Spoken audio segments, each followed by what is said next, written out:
राम जी से पूछे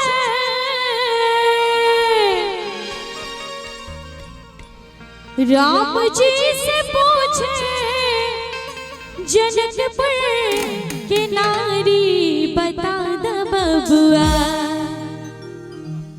राम जी से पूछे जनकपुर के नारी बता द बबुआ।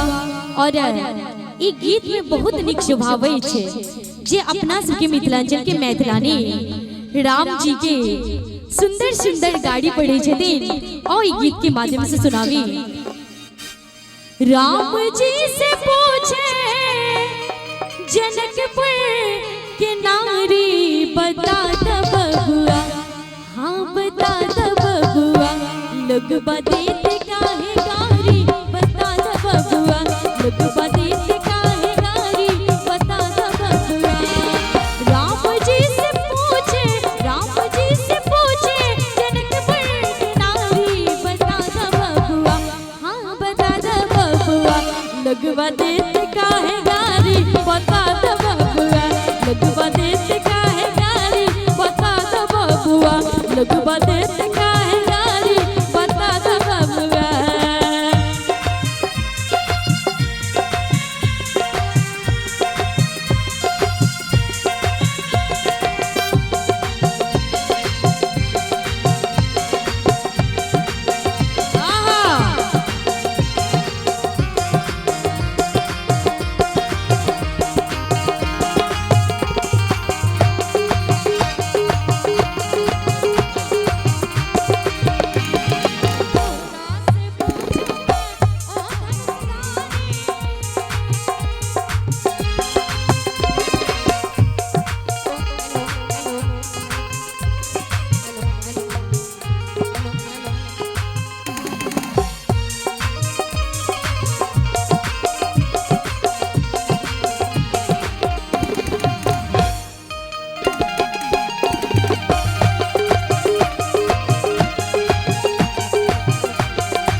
लगवा देते काहे गारी बता दो बबुआ।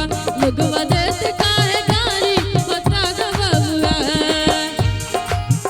Hello hello hello hello hello hello hello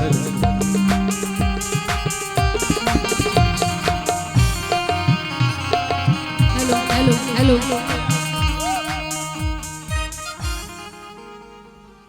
hello जी हेलो।